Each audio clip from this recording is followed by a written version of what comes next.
them too far in. You've got a gale force, wind, a lee shore. You're going to hit the breakers eventually. Any minute now, she will run aground. The pirates make one last desperate bid to keep the Whydah off the shore. The pirates tried dropping anchor. It's sort of a last ditch throw at the dice. Doesn't work very often, and it didn't work in this instance. The Whydah slams onto a sandbar.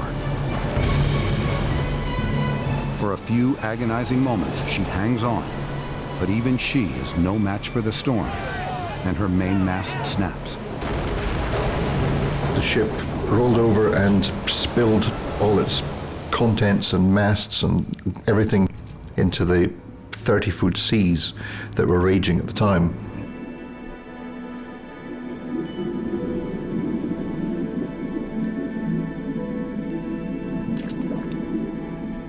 The storm was powerful. It just picked up this heavy ship and just battered it to pieces on a reef, killing most of the crew.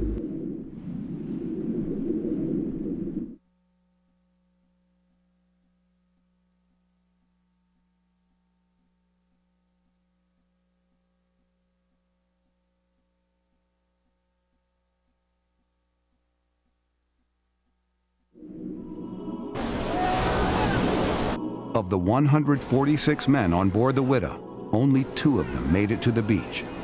Sam wasn't one of them. Most sailors in those days couldn't swim, and men were getting caught up in wreckage and being carried to the bottom. With the death of Black Sam Bellamy, the world of piracy lost one of its most colorful captains. His career was essentially cut short. He only had about a year of piratical mayhem before he met his watery end.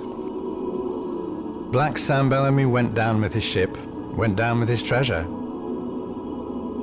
There are descriptions of these massive spoils packed into chests, which were then stored in the hold of the ship.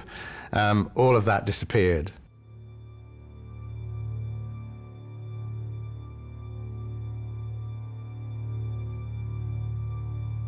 The storm smashed the Whydah to pieces. One of the artifacts recovered from the wreck tells a chilling tale of the violence with which the ship and her crew were destroyed. The storm hit the ship with such force that she rolled over. The drowning pirates and their possessions were flung into the sea to be crushed beneath the sinking cannons. This Queen Anne-style pewter teapot was found buried in a concretion next to the cannons. Jammed into its broken handle is a section of human bone, the last remains of one of the pirates.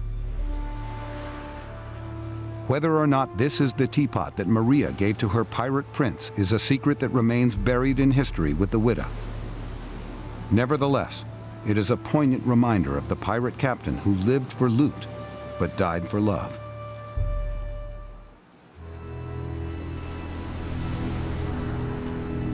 The Whydah was just 550 yards from the safety of the shore when she met her end. The next day, bodies and the ship's riches littered the beaches of Cape Cod.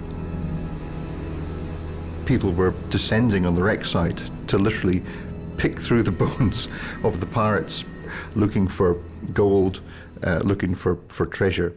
There's no evidence that they found the enormous amount of the treasure that went down with the ship. That seems to have been scattered along the seabed and is still turning up today. Only 2 pirates survived the sinking of the Whydah. The first, 23-year-old Thomas Davis, was the ship's carpenter. He was put on trial, but claimed that he had been forced into piracy. A statement read in court. Whereas he declares from his heart that he was forced along with them very contrary to his will, and to his great grief and sorrow, and no ways acted amongst them any further than he was compelled. Thomas Davis was lucky. His testimony was believed, and he was acquitted. The ship's navigator, John Julian, a Native American Indian, was less fortunate.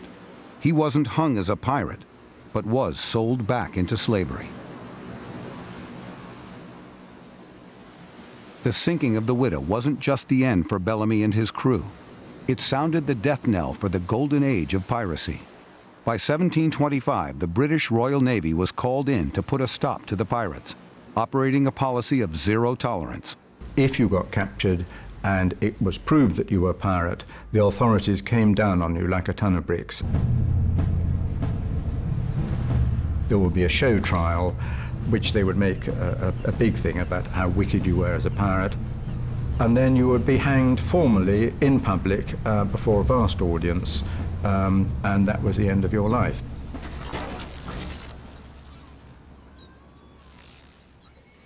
The bodies of convicted pirates were left to hang for months, a grim reminder of the consequences of piracy.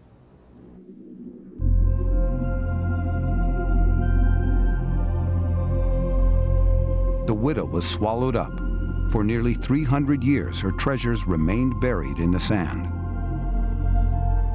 But through the efforts of Barry Clifford and his team, some of these artifacts are now being brought to light, and for the very first time, their stories can be told. Every shipwreck is a time capsule, and each object has the story that it's going to tell you if you look at it properly. To see how a pirate arranged the sling on a pistol, the knife marks on a pewter plate. It's the immediacy that strikes us. For Barry Clifford, his own personal quest will never end as he continues to search for clues that shed light on the life of pirates during their golden age.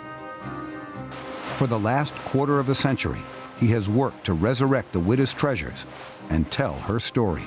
Every year, we're putting this big, giant jigsaw puzzle together. And what we've been discovering ever since is just like one surprise after the next. Now these treasures will be put on display for the public in a traveling museum exhibition, and the real story of Black Sam Bellamy and the Whydah can be told. It's almost impossible to imagine how much material is on this ship. We've already brought up over 100,000 artifacts, and we've barely scratched the surface. For us, the sinking of the Whydah presents a unique opportunity to unravel the secrets hidden within the world's only authenticated pirate shipwreck. For Bellamy, the sinking of the Whydah was the end of a brief but brilliant career. He does seem to have amassed quite a considerable fortune. By the time we get to the end of his life, he must have been an extremely rich man, and just about everyone else on the crew must have been pretty wealthy as well. Sam Bellamy never got to take his fortune back to his love. Left alone in Cape Cod, Maria Hallett never saw her dashing pirate prince again.